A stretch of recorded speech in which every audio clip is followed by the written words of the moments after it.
Okay, so here we have the introduction, the opening poem from Songs of Innocence. And Blake actually sang his poems. They were set to tunes, however these tunes have all been lost.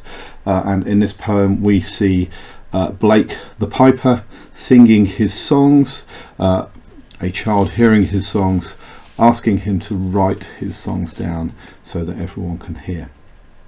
Now what I'm not going to do is I'm not going to annotate this as I go along, because I know that many of you cannot read my childish scrawl, so I have prepared one, and what I'll do is I will talk you through the annotations, point to the ideas as I go through.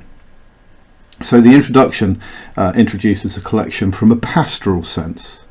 Okay, and pastoral just means the idealised, simple countryside setting, and this evokes a world of simplicity and innocence. Now we have to remember that when Blake was writing, it was the growing industrial revolution. So what Blake was seeing, and what many romantic writers were seeing, was a world tainted by growing industrialisation, a world where people were being restricted, where their freedoms were being removed. So he uses the pastoral to show that that sense of innocence, and he does this when he talks about piping down the valleys wild. Wild doesn't mean that it's dangerous necessarily. Really what he's suggesting is that the countryside is just allowed to grow. It is pure in its purest form. Wild countryside is countryside in its purest form because it's untainted by human interference, and that suggests a sense of simplicity and innocence. Now if you remember in the last video that I did for you, innocence is also within this poem emphasised by the metre. We have the trochaic trimeter with the extra stressed syllable, piping down the valleys wild, piping songs of pleasant glee. It's almost in a sense like a nursery rhyme. It's a very simplistic rhyming scheme as well. That extra stressed syllable, piping down the valleys wild, piping down a pleasant glee, it emphasises that last syllable, and many critics say that this shows a sense of happiness and positivity. And this particular style, this metre, it's not, I don't want to say that every poem is like this in the Innocence collection, but it is typical of the sort of metre and rhyme scheme that you will see. Okie doke. So when we see the child, okay, so when we're first introduced to the child, the child is laughing. Okay, so the child is a spontaneous action where the child is showing happiness. Here the child is a symbol of innocence. However, as the poem continues, he asks the piper to pipe the song again, and he weeps to hear. And there is a slightly ominous here. Okay, wept, it could be tears of joy, but wept is ominous. Okay, the child is hearing the song for the second time. The song is less spontaneous. Maybe we're talking about the pain of experience that the child is now possessing. It's very interesting, I think, when we look at the child, to show that the child's spontaneous happiness, the symbol of innocence, it contrasts with the imperative use. The child says, pipe a song about a lamb, so I piped with merry cheer. Drop thy pipe, sing thy songs, sit thee down. Okay, there are lots and lots of imperatives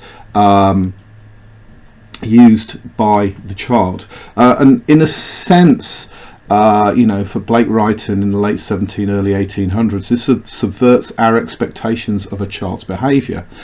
Maybe Blake is showing the child there is a sense of equality. He sees a child as equal to us. But the very act of using imperatives is ordering somebody around. This is not an innocent action, it is an action of experience. Therefore perhaps the child, what Blake is saying is that the child does not necessarily equal innocence. Perhaps what Blake's, because this is a poem of the introduction, perhaps what Blake is saying is that this foreshadows the fact that there are going to be contradictions within this poem. Okay, so the next image that I want you to look at is the idea of the lamb, because again this shows those ideas of contradictions that we are going to see within this poem. The lamb itself, again, as we mentioned before, it is a symbol of pastoral innocence. It's a symbol of vulnerability. However, the lamb is also the symbol of Christ. It's associated with imagery of Christ, the sacrificial lamb. And I think perhaps this foreshadows the complicated arguments about religion that Blake is going to confront within his collection. Blake himself sees Christ as a Christian symbol of sacrifice. Okay, he has an idealized version of who Christ is. Blake himself was a very, very religious person. However, what he did not agree with was the view of Christianity proposed by organised religion. He felt it was restricted. So the views of Christianity proposed by the various churches at the time, Blake found restrictive. Now, notice how when the child instructs the piper to sing, the song becomes less spontaneous. So at the start of the poem, in this first stanza, Blake says, "Piping down the valleys wild, piping songs of pleasant glee." What Blake is doing is he's creating a song, and the idea of the pleasant glee is showing the joy of the song. The child hears, but the child instructs Blake to play it again. So there is less spontaneity, is now playing it through to instruction. He says, "I sung the same again." Okay, not another song, but I sung the same again. So there is less spontaneity, there is less joy with playing something that he's directed, something that he's ordered to play. And at the end, what he's ordered to do is to write down the song so that everybody can hear it. Now, when the song is written down, the song is restricted in a sense. There is no spontaneity at all to the song. The song itself is restricted by writing, and we're going to have a look at this with some of the imagery at the latter end of the poem in just a few seconds. I just want to draw your idea to the idea of the piper. Piping, piping, pipe. Piped, piper, pipe, piped, pipe. There are lots of pipes in the opening of this poem. However, as the poem progresses, and particularly within the last two stanzas, we only have one piper. So Blake is moving from being a musician to the writer.